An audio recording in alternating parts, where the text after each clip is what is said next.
Je suis Jordan et ici, nous vous embarquons pour des récits d'aventure inoubliables. Nous allons à la rencontre de ceux et celles qui ont gravé les sentiers les moins fréquentés.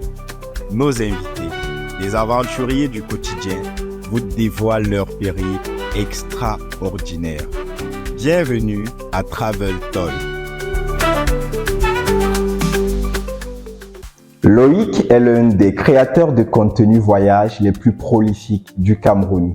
Avec ses magnifiques vidéos, ses incroyables photos et bien évidemment sa voix captivante, Loïc engage une communauté de plus de 35 000 abonnés sur les réseaux sociaux. Il sillonne le Cameroun, mais pas que. Loïc promeut le voyage culturel et fait littéralement rêver sa communauté. Ce passionné nous livre aujourd'hui les dessous de son quotidien de créateur de contenu voyage avec tout le sourire et sa bonne humeur qu'il ne lâche jamais.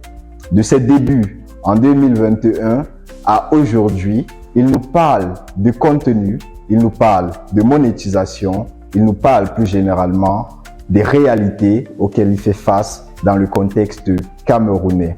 Pour Travel Talk by Discover, Loïc revient sur les aventures qui l'ont marqué et il nous raconte les voyages exceptionnels qu'il a vécus dans le Cameroun profond, en Afrique et à travers le monde. Bonjour Loïc.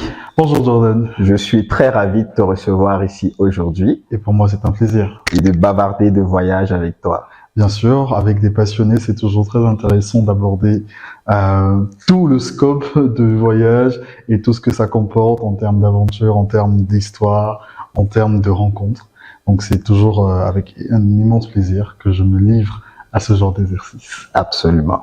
Alors, c'est vrai que beaucoup de personnes te connaissent, mais je vais te laisser te présenter.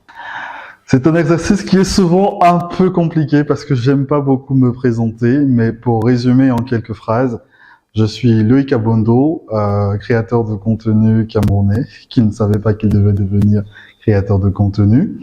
Je suis diplômé en communication de l'École supérieure des sciences et techniques de l'information et de la communication ESTIC ici à Yaoundé. En ce moment, j'occupe les fonctions de chargé de programmation culturelle et communication assistant dans un centre culturel. Et parallèlement, je vis ma passion, je voyage, je découvre le Cameroun et je fais des magnifiques rencontres. C'est qui illumine mes réseaux sociaux et qui fait aujourd'hui ma particularité ou mon quotidien, disons-le comme ça. D'accord. Alors, ce que je retiens de ta présentation, une chose que j'ai comprise, c'est que tu t'es retrouvé dans la création de contenu. Alors, du coup, ma première question que je m'en vais te poser, c'est justement comment tout ça s'est passé. Comment tu te retrouves dans le voyage? Honnêtement, je suis quelqu'un qui n'a pas toujours été passionné de voyage, je dois l'avouer. Moi, j'ai grandi dans une famille où on ne voyageait pas beaucoup, où on n'allait pas en vacances très souvent. Du moins, moi, je n'allais pas en vacances très souvent. Et en grandissant, j'avais besoin de découvrir d'autres cieux, découvrir d'autres sensations, vivre d'autres expériences, rencontrer d'autres personnes. Et c'est comme ça qu'à partir de l'université, je commence à aimer les petites sorties, aller en Balmayo, aller à Konolinga, etc. J'aime le processus du voyage. J'aime le fait de prendre un bus, de prendre un train, de prendre une voiture et de découvrir des paysages. À partir de là, je me mets à partager ça sur mes réseaux sociaux comme toute personne à l'époque qui arrivait sur les réseaux sociaux, partageait son quotidien. Mais le déclic est arrivé, je crois, quand les gens ont commencé à s'abonner en fait sur mes réseaux sociaux et les gens ont commencé à aimer ce que je fais, aimer ce que je partage, aimer les photos, aimer les vidéos. Je ne créais pas du contenu en réalité. Je partageais juste comme n'importe qui le fait sur les réseaux sociaux, ce qu'il fait de ses journées. À partir de là, ça a pris une ampleur que je n'arrive toujours pas à mesurer aujourd'hui. Et honnêtement, je deviens créateur de contenu malgré moi. D'accord. Et du coup, est-ce que tu peux nous parler de tes premiers voyages dans le Cameroun, notamment? Est-ce que je vais compter mon premier voyage? Par contre, ça, je m'en rappelle pas beaucoup. Parce que je crois que mon premier voyage n'a pas été le plus impactant Ouais. de ma petite carrière ou de mon petit parcours de créateur de contenu. Mais je me rappelle que le premier voyage qui a été vraiment le grand déclic pour moi, c'est lorsque je suis allé dans la région du Sud-Ouest, à Limbé. Et ouais, c'était vraiment ça, ma toute première vraie aventure, car j'étais seul, en solo béton comme on dit souvent, et j'ai vraiment adoré cette sensation. D'accord. Qu'est-ce que tu as vu à Limbé? Qu'est-ce qui était particulier dans ce voyage-là? Alors déjà, la route qui relie Douala à Limbé, avec les paysages, avec les plantations, c'est absolument incroyable, c'est magnifique. Ensuite, on arrive dans le centre-ville de Limbé, bouillonnant, avec un melting pot de langues. C'est l'anglais, c'est le pidgin, c'est le français, ce sont des langues locales. Et là, tout de suite, tu es dans le bain du truc, quoi. Et là, je prends ma voiture pour quitter Limbé centre-ville et aller à mon hôtel qui est un tout petit peu retiré de la ville. Et là, je commence à découvrir les paysages avec la mer, le sable noir. On passe par Bakingili. Ensuite, on arrive donc à cet endroit-là, à Semi Beach. Et là, je me dis, waouh, le Cameroun est sincèrement magnifique. Et je n'avais pas vu ça avant d'avoir 23 ans. Et je me suis dit, mais qu'est-ce que je faisais pendant 23 ans de ma vie à ne pas découvrir des choses comme ça? Et à partir de là, j'ai eu l'amour d'aller au-delà de ce que je vivais au quotidien. D'accord, ça c'est magnifique. Maintenant, du coup, tu as dit dans ton introduction, enfin, moi qui te connais un peu, je sais qu'à ce moment tu étais étudiant, c'est bien ça. Et quand tu es particulièrement marqué par ce voyage et tu prends l'initiative de commencer à découvrir le Cameroun, comment tu t'y prends? Par exemple, si aujourd'hui tu étais étudiant, peut-être, est-ce que c'est facile? Est-ce que c'est moins cher de voyager dans le Cameroun? Jeune étudiant à l'ESTIC, un journaliste, comment tu t'y prends, Loïc? Je dois dire que étudiant au Cameroun, ce n'est pas être étudiant en France, malheureusement. On n'a pas des réductions sur des voyages, sur des tickets. On n'a rien qui facilite le voyage en tant que jeune étudiant au Cameroun. Donc, tout ce que tu fais sort de ta poche. Et ça sort durement de ta poche. Moi, je ne travaillais pas à l'époque. J'avais des petits boulots, des petites piges que je rédigeais de temps en temps pour un magazine. Donc, j'avais des 5 000 par là, des 10 000 par là. Et j'économisais tout ça. Puis, quand j'économisais une bonne somme, je me lançais un matin, je me dis, bon, voilà, j'ai économisé 25, 30, 50 000. Et voilà comment je me lève un beau matin et je me dis, ah, je suis en train de partir en voyage. Ma grand-mère était toujours un peu surprise et pas très heureuse de me voir en train de partir en voyage comme ça. Elle me dit, qu'est-ce que tu vas découvrir? C'est dangereux, les gens ne sont pas comme tu le penses, etc. Mais moi, je lui disais, moi, j'ai déjà pris ma décision. Et comme on dit toujours, les Loïc sont très têtus. Bah, moi, j'étais déjà déterminé, j'avais déjà fait mon sac et je ne pouvais pas revenir en arrière. Donc, je me suis dit, bon, j'étais déjà annoncé le truc, c'était ça le plus important pour moi, et je m'en vais. Donc j'ai pris mon sac et je suis parti. Ça a été comme ça pendant 2-3 ans, quand je bataillais avec ma famille qui ne voulait pas que je voyage, et moi qui étais déterminé à voyager. On a eu des affrontements littéralement, parce que ils ne comprenaient pas pourquoi est-ce qu'un jeune de mon âge dépense de l'argent dans du voyage, au lieu de dépenser de l'argent dans des projets, dans des investissements, dans je ne sais pas trop, une voiture par exemple. Et pourquoi est-ce que tu veux voyager dans le Cameroun? Tu es sûr que les gens vont t'accueillir? Tu es sûr que ça sera bien? Et moi je leur disais toujours, si c'est comme ça que je devrais mourir un jour, bah ça serait la meilleure des manières de mourir, sur les routes ou en découvrant des paysages, des aventures, des personnes. Et c'est ça qui m'a mené à toujours aller loin et ne pas me dire que l'argent est un problème. D'accord. Je gardais tout mon argent et je l'investissais dans les voyages. Même l'argent, quand ma grand-mère me disait « Non, Loïc, tu ne peux pas voyager avec cet argent », je disais « Ok, d'accord, je ne veux pas voyager avec cet argent ». J'attendais 2-3 semaines, je gardais l'argent dans mes poches et le jour où elle a un peu oublié qu'elle m'avait donné de l'argent, bah, c'est le jour où j'ai décidé de partir en voyage. Et disons que ça a été les aventures les plus dangereuses de toute ma vie. Parce que parfois je sortais. T'étais seul? Oui, j'étais tout seul et parfois je partais en voyage, je ne disais pas que je partais en voyage. Donc je disais, je vais travailler, j'ai des petits boulots à faire, X ou Y. Ils savaient que non, il y a Yaoundé, etc. Mais non, Loïc était déjà très loin. Ah ouais. Super loin. C'était des week-ends, c'est ça? Oui, des week-ends. Et parfois, on croyait que j'étais chez mon père parce que mes parents sont séparés. Donc, on pensait que j'étais dans la famille de mon père, par exemple, lorsque je voyageais. Et tu laissais entretenir le doute. Je laissais entretenir le doute. Où tu voilà. partais.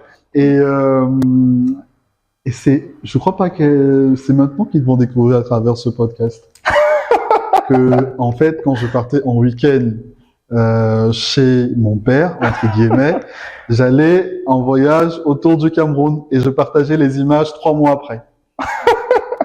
Ok, on est content que le secret se dévoile ici. Alors, je le disais tout à l'heure, tu cumules pratiquement 40 000 abonnés sur les réseaux sociaux aujourd'hui. C'est absolument incroyable dans le contexte camerounais et surtout que tu es jeune. Enfin, c'est 25 ans. Oui, 25. 25 ans, 40 000 abonnés, c'est quand même énorme. À quel moment tu décides de porter ton contenu sur les réseaux sociaux? Est-ce que tu te dis c'est un média où je vais immortaliser mes voyages? Comment tu vis la chose?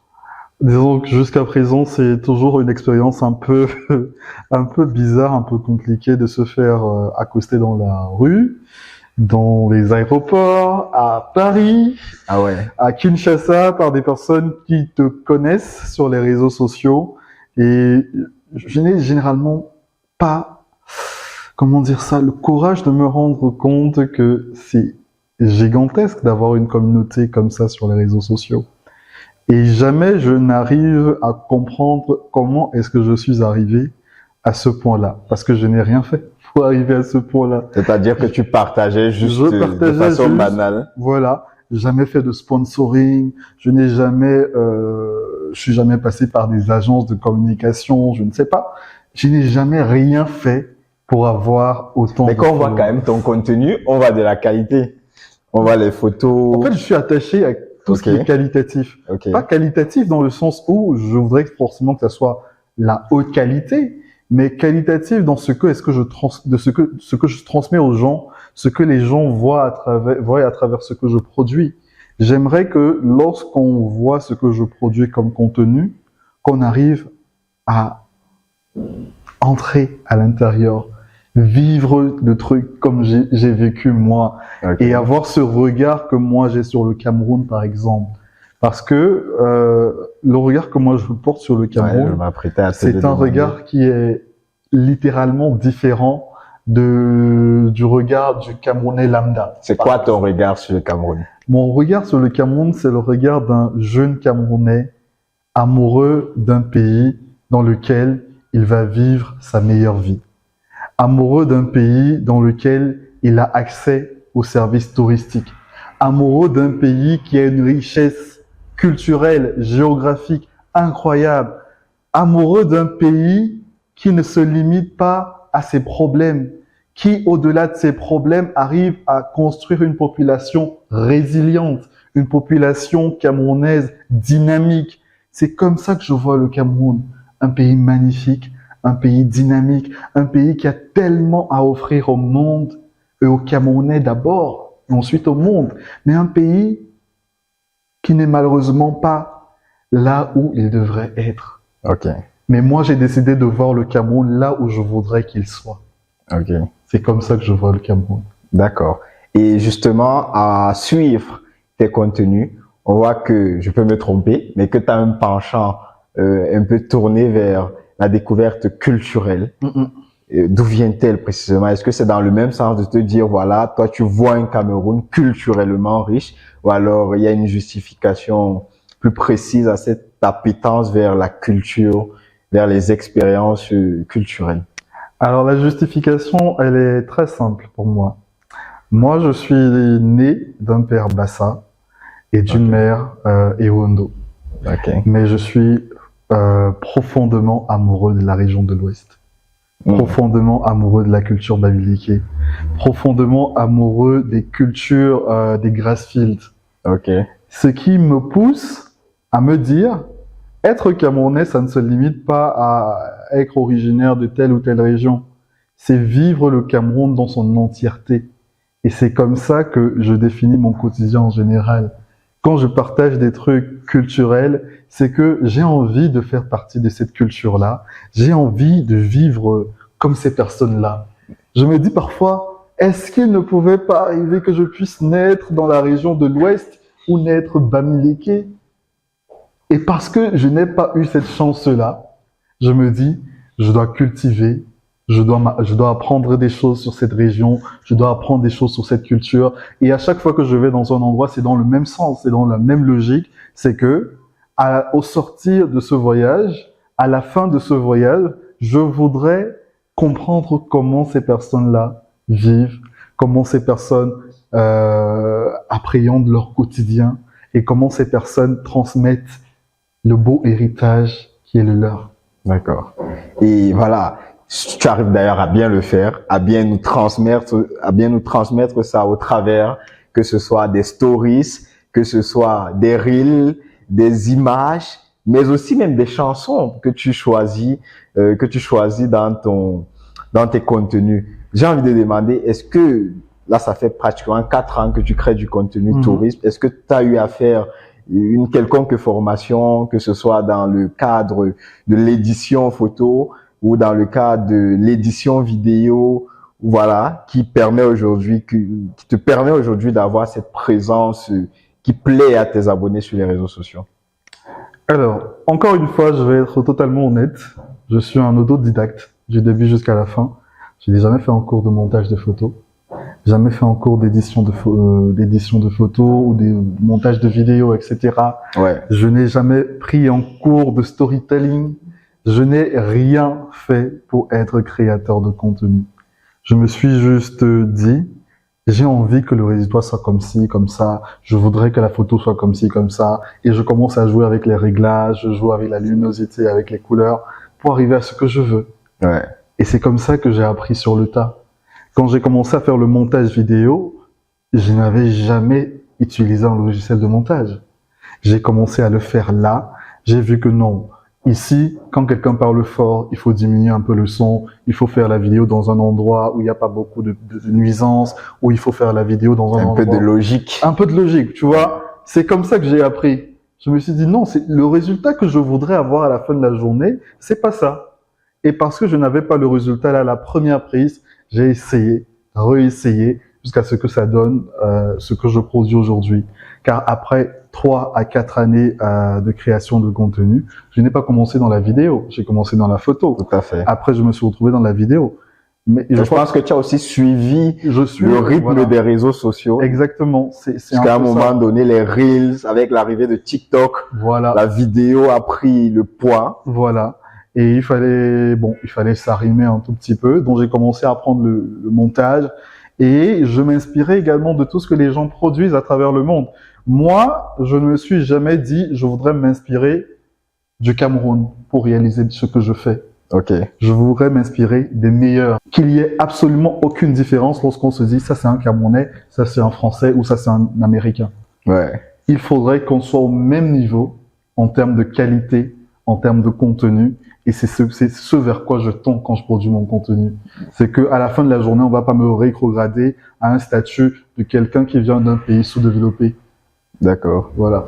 Et d'ailleurs, justement, je parlais tout à l'heure en introduction, je parlais de ta voix, c'est quelque chose qui attire dans tes contenus. Est-ce que du coup, tu n'as pas souvent des remarques de genre la voix peut-être occidentalisée ou voilà, dis-moi. Oui, j'ai quelques remarques parfois qui disent ah non, pourquoi tu parles comme ci, pourquoi tu parles comme ça, mais j'ai envie de répondre à cette préoccupation, si c'est une préoccupation, parce que pour moi, c'en est pas une. Chacun sait à quoi devrait ressembler ce qu'il produit. Même dans le travail, que ce soit dans la création de contenu, que ce soit dans la communication, dans le tourisme, dans les agences touristiques par exemple, comme toi, on sait où est-ce qu'on voudrait amener ce qu'on fait. On sait où est-ce qu'on voudrait positionner notre produit. S'il faut parler en termes de marketing, en termes de communication, on sait exactement quelle est la cible qu'on voudrait atteindre. Okay. Et la cible que moi aujourd'hui je voudrais atteindre à travers mon contenu, ce n'est pas seulement donner envie aux Camerounais de découvrir le Cameroun, c'est donner envie aux étrangers également de venir au Cameroun. Et l'argument du langage, l'argument de l'adaptabilité à la norme internationale est très important. Au-delà du fait que peut-être, à travers mes études, à travers mes prédispositions personnelles, familiales, etc., j'ai eu à avoir cet accent. Non, je me dis, quand on produit quelque chose qui a pour vocation de traverser les frontières, il faudrait que ça soit compréhensible pour tous et surtout que ça puisse parler à tout un chacun, parler dans la tête, parler dans le cœur et parler dans les oreilles. Toute évidence, ça te réussit, puisqu'aujourd'hui, le nombre d'abonnés ne fait qu'augmenter. Et maintenant, je m'en vais te demander justement, à quel moment précisément, j'ai envie de dire, tu commences à te considérer comme un créateur de contenu. C'est-à-dire, à quel moment tu commences à avoir, je sais pas, raconte-moi par exemple le premier contrat, comment ça s'est passé, et puis voilà. Alors, mon premier contrat, je m'en rappellerai toujours parce que ça a été un très beau contrat. D'accord. Et c'était avec l'Union des brasseries du Cameroun, UCB. Okay. Et nous avons travaillé sur la campagne des 50 ans. Ah ouais, je me souviens avec ta photo à l'entrée de Yaoundé. Voilà, c'était une campagne incroyable qui a été pour moi un tournant décisif. Là, on est en 2022. Oui, on est en 2022 par là, voilà. Ça a été un tournant décisif pour moi et je me suis dit, ah, donc ce que je fais sur les réseaux, si ça prend la valeur, ça prend la mayonnaise, etc. Jusqu'à ce que je me retrouve sur des panneaux d'affichage en grandeur nature à l'entrée de la ville de Yaoundé. Je ne réalisais pas. Moi, jusqu'à présent, je ne réalise pas toujours. Lorsque je tombe même sur des images, je me dis, attends, vraiment, t'as été sur un panneau géant comme ça, à Yaoundé, à Douala. En plus, c'était à Douala, c'était un peu partout, c'était un affichage national. Et les gens ne faisaient que m'envoyer les photos. Ah, j'étais vu quand je sortais de Yaoundé, j'étais vu quand j'entrais à Yaoundé, j'étais vu à Douala, etc. Et là, je me suis dit, waouh. Donc, on est arrivé à ce point-là dans ma vie, à ce point-là où je ne peux plus me cacher, à ce point-là où c'est mon travail qui m'a amené là. C'est même pas un travail que je faisais. Et quand il t'appelait, c'était genre, qu'est-ce qu'il te disait en fait? Pourquoi on t'appelle? Alors, je vais juste relater la petite partie de la conversation que j'avais eue avec Nina Wanji à l'époque, qui était responsable branding à UCB. Et qui m'a dit sur Instagram, à travers un message, j'adore ce que tu transmets à travers ton contenu, j'aime l'authenticité de ce que tu produis et j'aimerais qu'on puisse travailler ensemble. D'accord. Et elle m'avait envoyé le message, j'avais répondu tout de suite, elle m'a dit, ça c'est la première fois que les gens me répondent avec autant comment dire, de réactivité. Je me disais que c'était comme les autres, que tu allais passer 2, 3, 1 mois avant de me répondre. Mais là, tu m'as répondu tout de suite. Et là, je sais que c'est avec toi que j'ai envie de travailler. C'est comme ça qu'on se lance dans cette aventure-là. C'est comme ça que je me retrouve sur des panneaux d'affichage avec des personnalités comme celle la tienne. Moustique le charismatique. Moi, à l'époque, à l'époque, j'avais 5000 followers. Ah ouais. 5000 followers sur Instagram. Ça met en évidence quand même quelque chose aussi, que c'est pas toujours le nombre de followers aussi. C'est toujours garder l'authenticité. Moi, je pense sincèrement que le nombre de followers importe peu. Ok. Dans ce qu'on fait. Parce que, pour moi, en tout cas, je considère que la qualité vaut mieux que la quantité. D'accord. La qualité des personnes qui te suivent vaut beaucoup mieux que 100 000 personnes qui n'arrivent pas à comprendre ce que tu produis. Et là, si j'ai 50 personnes qui arrivent à comprendre ce que je produis, c'est le plus important pour moi. Et je le dis à chaque fois dans mes stories, j'aime rester dans ce petit cocon-là qu'on a. Absolument, parce qu'il y a aussi ce taux d'engagement qui est important. Au-delà tu peux avoir 100 000 abonnés, mais tu postes, tu n'as pas d'engagement. Et toi qui as 30 000 abonnés, tu as plus ou moins autant d'engagement que d'abonnés. Honnêtement, oui, sur cette base marketing, on peut se dire, mais moi, j'aime vraiment garder ce petit côté famille. Okay. Comme je dis, je les appelle mes copains à chaque fois. j'aime garder ce petit côté famille qu'on a, où je peux parler à tout le monde, Ok. où je peux discuter avec tout le monde, on peut créer des liens, on peut interagir. Pour moi, c'est très important. C'est pourquoi je reste sur les réseaux sociaux. Parce qu'avec tout ce qui se passe sur les réseaux sociaux, tout ce qu'il y a de négatif, on a besoin d'une petite lumière parfois pour s'en sortir. Et cette petite lumière, c'est ma communauté qui me la donne. Ouais. Parce qu'il y a des moments où je me suis dit, j'ai envie d'abandonner, parce que je ne sais pas pourquoi je produis du contenu comme ça, et il y a des commentaires négatifs, il y a des choses pas bien qui se passent sur les réseaux sociaux. Mais quand je pense à toutes ces personnes qui se sont abonnées à mon compte, qui m'ont soutenu, qui m'ont aidé, qui m'ont appris à aller au-delà de mes limites. Parce qu'aujourd'hui, les réseaux sociaux, pour moi, ont été une thérapie en réalité. C'est-à-dire, moi, je sors d'une période de ma vie où j'étais coincé chez moi, je ne sortais pas, j'étais timide, j'étais mal dans ma peau. Mais les réseaux sociaux et la communauté que j'ai su grainer sur les réseaux sociaux m'a aidé à sortir de ce problème ou de cette difficulté-là. Et aujourd'hui, je vis pleinement ma vie grâce un tout petit peu à cette force que les réseaux sociaux apportent dans ma vie. C'est magnifique. Alors, on va revenir du coup sur, tu as parlé des difficultés. Tu parlais par exemple que tu as rencontré, tu as voulu même abandonner. Mm-hmm. Je me souviens de certains épisodes encore tout récemment avec le hashtag le Cameroun est doux. Mm-hmm. Voilà, quelles sont les difficultés que tu as traversées, quels sont les défis par lesquels tu es passé entre tes débuts en 2021 et aujourd'hui en tant que créateur de contenu tourisme? Alors, les difficultés, elles sont nombreuses et continuent à s'ajouter avec le temps qui passe. La première difficulté, c'est que le tourisme au Cameroun, ça n'est pas donné à tout le monde. Il faut qu'on le reconnaisse et qu'on se dise, voyager aujourd'hui au Cameroun, c'est un investissement. Et moi, à travers le contenu que je produis, je n'ai pas envie de m'orienter luxury, comme les gens disent. Okay. Je n'ai pas envie de sortir du cadre tourisme authentique. Ce que je veux, c'est que l'étudiant que j'étais à l'époque puisse avoir des informations pour visiter le Cameroun à son tour. Parce que il ne faut pas attendre de partir en France, de partir aux États-Unis pour apprendre de la vie. Parfois, les plus belles leçons viennent d'à côté là, viennent du petit village dans lequel tu es parti rester pendant 2-3 mois. C'est pour ça que vous allez voir beaucoup d'Occidentaux, jeunes surtout, vont en expatriation dans d'autres pays. Ils vont faire 1 an, 2 ans en service civique, ils vont en volontariat, tout ça pour apprendre de ce que le monde a à offrir. Parce que pour devenir une personne incroyable, j'ai envie de dire, ou une personne qui puisse comprendre les autres, il faut aller vers le monde, il faut aller vers les autres, il faut vivre les cultures.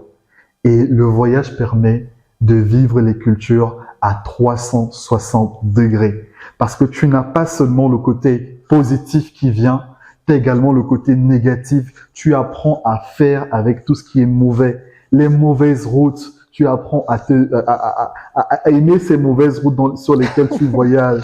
Les personnes mal polies dans les bus, dans les voitures, tu apprends à vivre avec ces personnes-là. Et ça redéfinit l'être humain que tu es à la fin de la journée. Aujourd'hui, je pense que je suis un peu plus tolérant que je ne l'étais avant de commencer la création de contenu. Parce que j'ai appris qu'au Cameroun, il faut être patient et surtout très tolérant. Parce que tu ne vas toujours pas avoir des bonnes expériences quand tu voyages. Les gens vont mal te regarder. Moi, je suis albinos, donc j'ai toujours été habitué au fait que les gens me regardent avec un regard parfois, comment le dire, de manière assez polie. Un regard, voire dégoûté.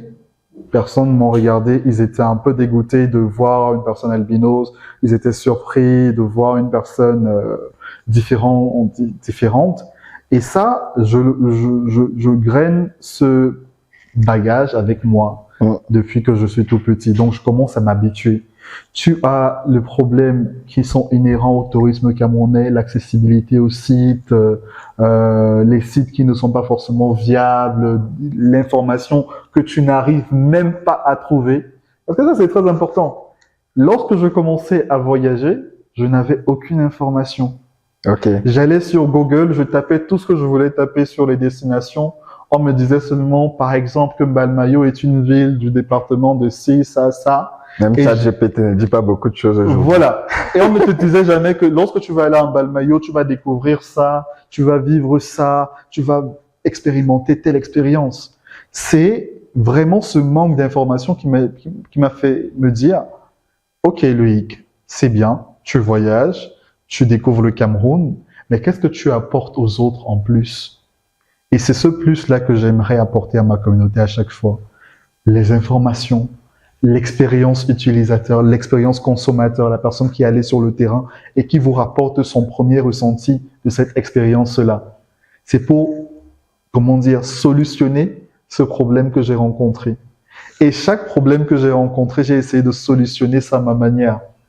Aujourd'hui, par exemple, je bouffe la tontine, comme on dit sur Twitter, parce que Cameroun est doux. Voilà, parce que je me suis retrouvé à dire que le Cameroun est doux. Mais les gens ont cherché un moyen de prendre les propos hors de leur cadre et de l'associer à la situation politique, économique du pays. Et vu que, de toutes les façons, Loïc Abondo s'est lancé dans une quête à la découverte de ses talents de créateur de contenu, ce qui m'a amené à couvrir, par exemple, la venue du président français Macron au Cameroun. On m'associe aujourd'hui à un parti politique, à des aspirations politiques, et on associe ce que je produis aujourd'hui à une espèce de manipulation des masses.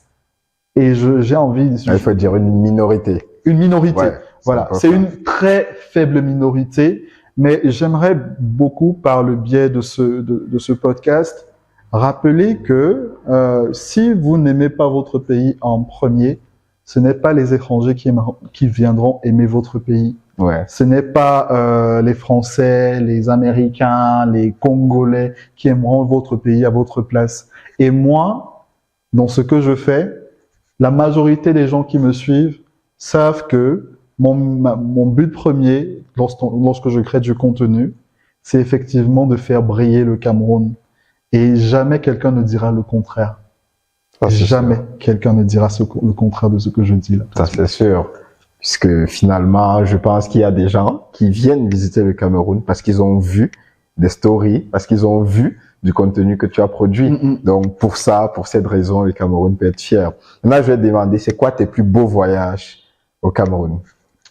Au Cameroun, mon plus beau voyage, ou mes plus beaux voyages, je dirais que à chaque fois, bon, c'est un peu avec, comment on dit, un peu de favoritisme, je veux dire, en disant que mes plus belles expériences ont été dans la région de l'Ouest. Ok.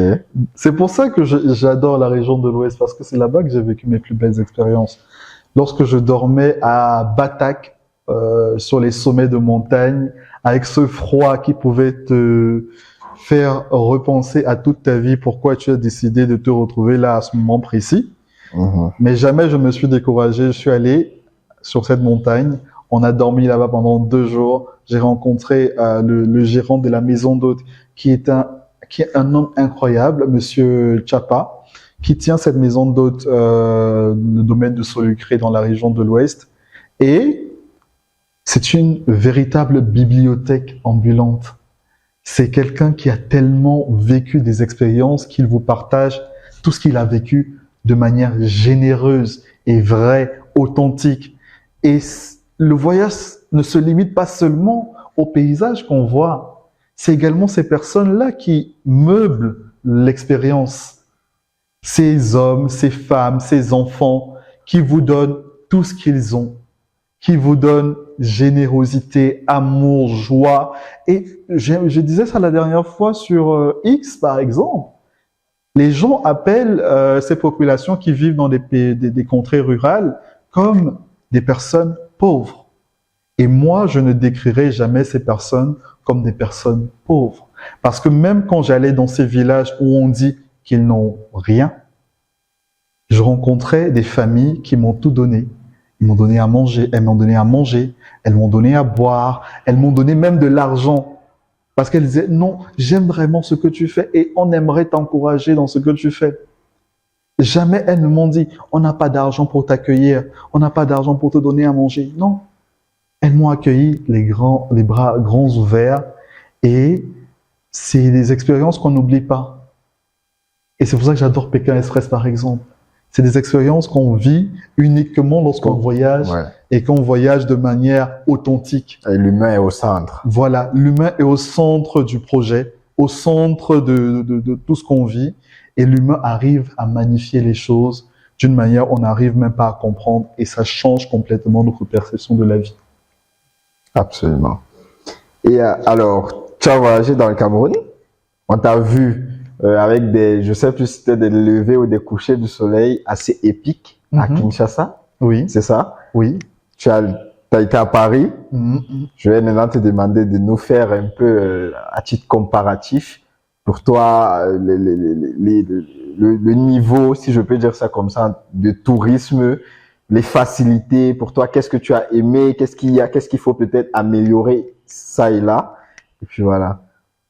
Déjà, comparativement, le Cameroun, comparativement à la République démocratique du Congo, le Cameroun, où tu as passé 6 mois. J'ai passé 6 mois. Le Cameroun est plus riche, culturellement et géographiquement. Mais au Congo, par contre, le peu qu'ils ont, ils valorisent. J'ai passé 2 jours en camping, nature, à Bombolumene, oui, si je me rappelle bien, Bombolumene, c'est à 3 à 4 heures de route de Kinshasa. Et c'est un camping, en fait, naturel. Il n'y a pas de construction, vous êtes dans la nature. La douche même que vous avez, c'est une douche naturelle. Et l'eau qui vient, ça vient de la terre, quoi. Et le soir, lorsque le coucher de soleil arrive, c'est épique.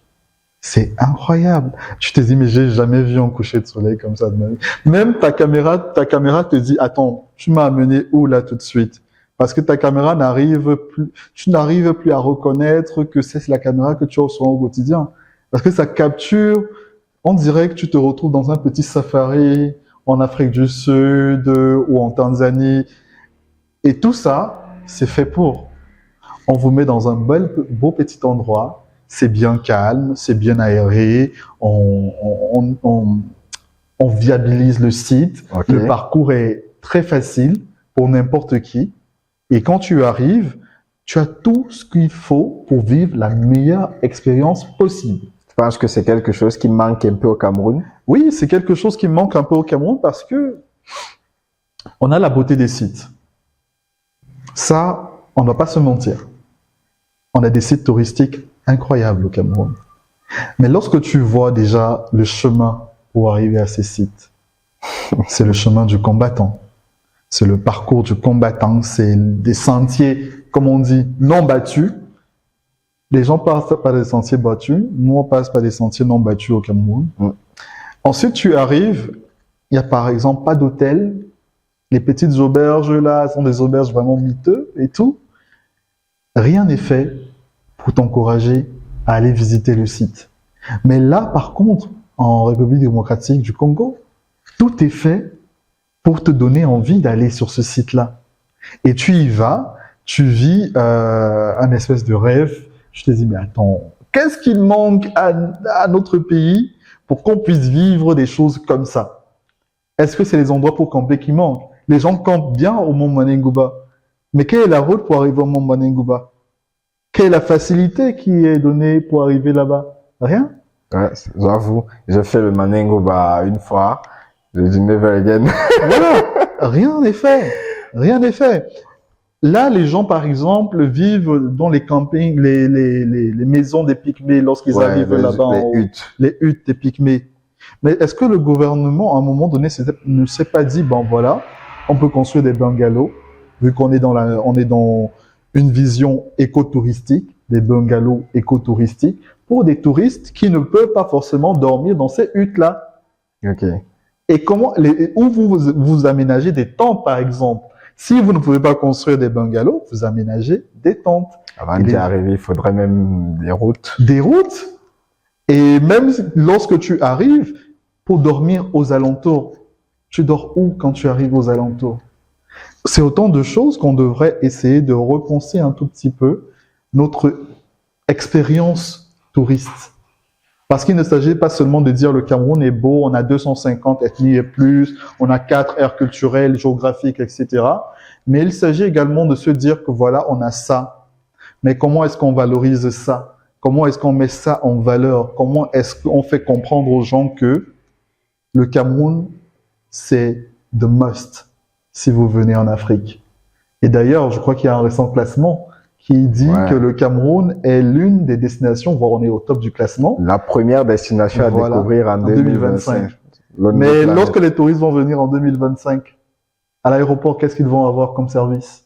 Il faudrait déjà qu'ils s'offrent le visa à 250 € lunaire. Voilà. Et quand on pense aujourd'hui qu'il y a des frais de visa dans des pays africains, nous sommes à 50 €. D'autres n'en ont même pas du tout. D'autres n'en ont même pas du tout. Voilà, et disons que ce sont des pays qui sont un peu plus touristiques que le Cameroun. Absolument. Comment est-ce qu'on va sortir de cette impasse-là? C'est la question que moi, j'aimerais à la fois qu'on puisse répondre, parce que ce qu'on fait sur les réseaux sociaux, c'est bien, mais à côté, chacun a son rôle à jouer dans cette partition. C'est comme dans un orchestre. Le chef ou le maestro va guider les différentes parties à jouer une partition parfaite. Donc, on a un maestro qui vous dit, bon, voilà, au niveau du ministère, voici ce que vous devez faire. Au ministère, là, voilà ce que vous devez faire. Au niveau des créateurs de contenu influenceurs, voici ce qu'on voudrait que vous fassiez. Lui, il est le guide et il donne les outils aux autres pour pouvoir donner le meilleur d'eux afin de composer cette magnifique chanson. Cette musique. Et à la fin de la journée, on se dit, voilà, c'est un travail collectif. Ce n'est pas un travail juste pour des créateurs de contenu. On ne peut rien faire. Nous, on va faire des images, on va faire des vidéos. Les gens vont vouloir venir au pays. Après, ils vont être déçus. C'est ça. On a fait une vidéo où on a dit top 6 des expériences à vivre au Cameroun. Et dans ce top 6, il y avait pratiquement 4 expériences complexes. Ouais. Donc, du coup, les clients, ils arrivaient. C'est ça qu'on veut faire, les gauches de Bimlerou, mais c'est le parcours du combattant pour arriver, donc pour corroborer ce que tu soulèves. Exactement. Et voilà, justement, allant dans ce sens, j'ai envie de te demander comment tu arrives, au milieu de toutes ces difficultés, à tirer l'épingle du jeu. Quand je parle de tirer l'épingle du jeu, tout à l'heure, je parlais de monétisation. C'est que tu arrives à collaborer. Tu as quand même égrené beaucoup de collaborations. Au-delà de UCB, on t'a vu avec l'Union européenne. On t'a vu avec, j'oublie même. Il y a plein de collaborations que tu as faites. Comment tu arrives effectivement à égrener à Total Energy, etc. Comment tu arrives à... Alors, c'est une bien difficile question, j'ai envie de dire, parce que comme je me suis retrouvé dans la création de contenu, aussi surpris, c'est également aussi surpris que je me retrouve à faire des collaborations. Ok. Ma première collaboration a été avec UCB, comme je l'ai dit au début. Ma deuxième collaboration a été avec Total Energy, pour la CAN Total Energy Cameroun 2023. Et ça, c'est parce que j'ai une grande sœur. Elle s'appelle Santa Bacham. Elle me dit, Loïc, franchement, j'adore ce que tu fais. Et le jour que je veux trouver l'opportunité de te placer quelque part pour te donner un contrat, je vais le faire. Et un dimanche, je crois, du mois de décembre, à 2 semaines de la CAN, elle me dit, Loïc, j'ai trouvé. Est-ce que tu aimerais être un des influenceurs pour la CAN Total Energy Cameroun 2023?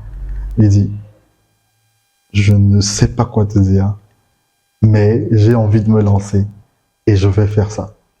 Et c'est à partir de là que j'ai commencé à avoir des collaborations plus souvent. Mais parce qu'on a apprécié aussi le rendu. Justement. Et aujourd'hui, je dois dire que je ne suis pas fier de la quantité, mais je suis fier de la qualité des collaborations que j'ai eues. Et je tiens à ce positionnement-là. Je tiens à rester dans ce cadre-là, à bien choisir mes collaborations, car vous savez, dans le monde de l'influence, surtout au Cameroun, il est facile de se perdre. Il est facile de se lancer dans des situations qui vont nous coincer à un moment donné dans notre vie. Moi, je suis de ceux qui ne vont pas forcément collaborer avec des marques qui nuisent au bonheur de la jeunesse, par exemple, notamment des paris sportifs, etc. Moi, c'est mon principe dans la vie. Moi, j'ai grandi dans une famille où c'était interdit les jeux, les paris sportifs, etc. Mon grand-père nous répétait ça à chaque fois. Et aujourd'hui, je suis un individu foncièrement opposé à tout ce qui est jeu du hasard. Et là, je tiens à ça, à ne pas collaborer avec ce genre d'institution, avec ce genre de marque. Donc, je fais ce choix de collaboration avec ces entreprises-là parce qu'on a des valeurs qu'on partage ensemble. On a des valeurs qu'on arrive à véhiculer à travers mon contenu. Et surtout, mon positionnement est plus ou moins similaire à leur positionnement. D'accord. Donc aujourd'hui, j'ai collaboré avec des institutions, tu as bien cité l'Union européenne, avec Total Energy, avec UCB et avec Discover, avec qui on a eu des très belles collaborations, des très belles aventures qui sont toujours comptées sur mes réseaux sociaux. Et à partir de ces collaborations-là, forcément, on a un tout petit peu de revenus qui arrivent. Ce n'est pas des collaborations qui sont mensuelles. On va te dire que tu as un revenu chaque mois, etc. C'est vraiment pour des campagnes bien précises. Pendant 3 mois, on te demande de faire X ou Y contenu. Et à partir de X ou Y contenu, on décide de te payer. Ok.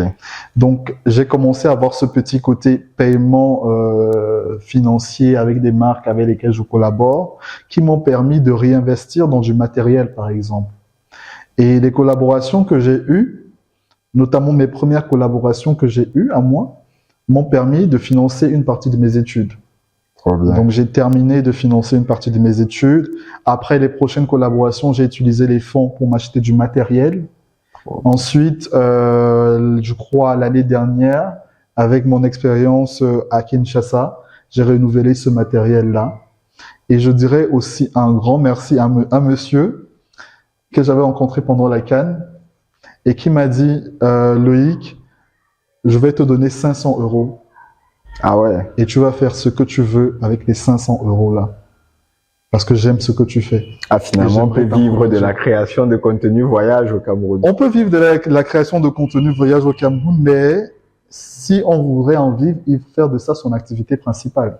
Et si tu avais un conseil à donner à quelqu'un qui veut se lancer dans le contenu tourisme aujourd'hui, alors que les réseaux sociaux pilulent justement de gens qui veulent créer du contenu, qu'est-ce que tu donnerais comme conseil? Je n'aime généralement pas donner ce genre de conseils.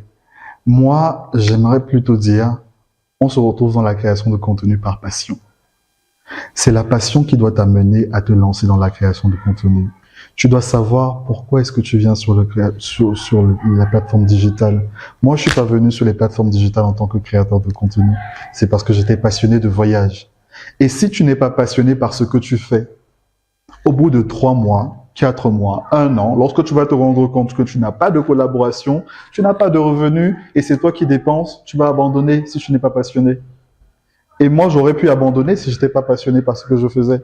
Parce qu'il a fallu combien de temps pour que j'ai ma première collaboration? Il a fallu 1 an de création de contenu pour que j'ai ma première rémunération en tant que créateur de contenu. Okay. Et jamais je ne me suis dit, je crée du contenu pour être rémunéré ou pour gagner des fonds. Si tu viens avec cette logique-là, à un moment donné, on est au Cameroun, tu vas cracher. Parce que les marques viennent, elles partent. Les collaborations, ça vient, ça part. Ce n'est pas tous les mois. Et si tu te dis que tu vas vivre de ça, soit tu es vraiment passionné et tu fais de ça ton activité à temps plein et tu te dis, voilà, j'ai décidé de vivre de ça et parce que je suis passionné, je vais découvrir tout ce qu'il y a à découvrir autour du Cameroun dans le voyage et je vais produire du contenu. Le contenu va grainer des foules et va faire en sorte que je puisse vivre de ma passion. Est-ce que tu envisages dans un avenir plus ou moins proche de vivre complètement de la création de contenu? Honnêtement, non, pour l'instant. Honnêtement, non. J'aime le dire à mes amis surtout. Je suis quelqu'un qui aime le salariat. J'adore le salariat. J'aime savoir que j'aime savoir que chaque mois, je vais avoir mon salaire et ça va me permettre de pouvoir assumer les différentes responsabilités qui sont les miennes. Donc, je suis quelqu'un qui est attaché à toujours avoir un emploi stable et de faire de la création de contenu une passion. Et j'aimerais que ça reste comme ça, que la création de contenu reste ma passion et mon à côté. D'accord. C'est comme ça que je vois les choses. D'accord. Alors qu'on s'apprête à sortir de ce magnifique échange, je m'avais te demander déjà c'est quoi tes prochains voyages? Alors mes prochains voyages, est-ce que je vais me lancer dans ce genre de spéculation? Peut-être. Disons qu'avec Discover, déjà, on prépare quelques petites pépites pour l'année 2025 à découvrir. Certainement, on sera du côté de l'Occident. Je ne vais pas encore donner la destination, je vais vous laisser le faire. Et on sera également du côté de l'Afrique, au Maroc, pour des contenus spécifiques en rapport avec la CAN qui se déroulera au Maroc en 2025. Donc ça, c'est déjà les grandes lignes. À côté, on continue à voyager autour du Cameroun. La semaine prochaine, je serai à l'ouest. La semaine d'après, je serai dans la région du sud. Et le mois prochain, je pense que je serai dans la région de l'Est. Ah ouais. Donc j'ai déjà un espèce de petit calendrier là que j'essaye d'arranger en fonction de mes disponibilités. Et voilà un tout petit peu les grandes lignes et les petites lignes. Ok, ça semble intéressant, surtout que l'Est, c'est une zone encore un peu inexplorée. Oui, j'ai bien envie de découvrir ce qu'il y a à découvrir à l'Est. Ouais, je crois qu'il y a pas mal de choses. En tout cas, on attend avec impatience le contenu de ce côté. Et d'ailleurs, de tous les autres voyages que tu prévois, le Sud, etc. Et pour finir, on va peut-être finir sur une anecdote. Je veux bien que tu nous racontes ta plus folle anecdote ou je sais pas, de voyage. Alors, je vais vous raconter deux anecdotes.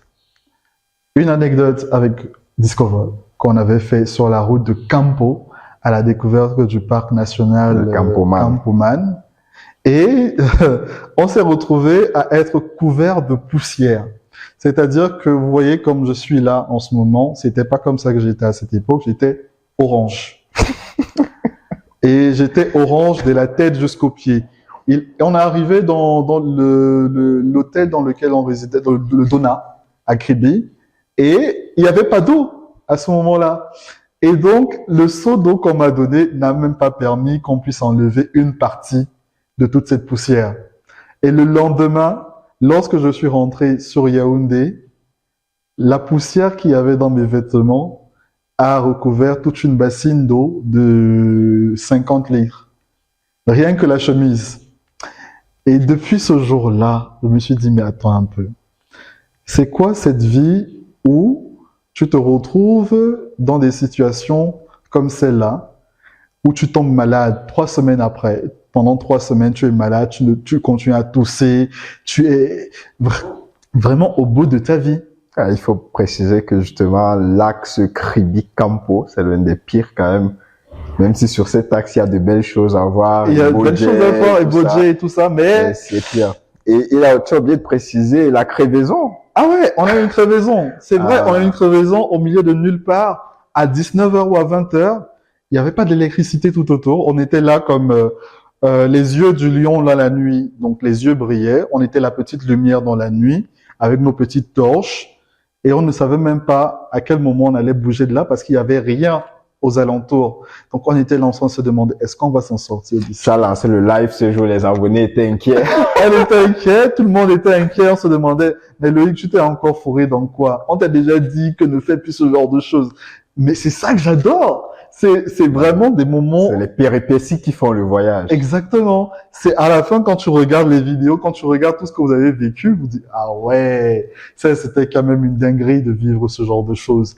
Et moi, c'est ce que j'adore dans le voyage. Ok. C'est vivre vraiment ce genre d'expérience. Sur le moment, c'est compliqué parce qu'on se demande, mais qu'est-ce qui va nous arriver? Est-ce qu'on va s'en sortir, etc. Mais quand tu revois ça en tant que souvenir, je te dis, waouh, c'était quelque chose de magnifique et quelque chose d'épique. Je veux dire que la solution est venue d'un autre motoman qui Oui. passait et qui avait une pompe manuelle. Oui, C'est ça qui nous a permis, et je crois qu'il avait aussi des matériaux de bricolage qui a permis de coller le pneu et... exactement. Et on s'en est sorti indemne, malgré, après moi j'ai eu 3 semaines de maladie après, mais je me rappellerai toujours comme une des expériences les plus magnifiques de mes aventures de voyage. Et la deuxième que je tenais à partager, c'est une expérience un peu négative, parce que je m'étais retrouvé dans un village dans la région du Sud-Ouest, et comment dire, j'étais comme une espèce d'attraction Aïe. touristique.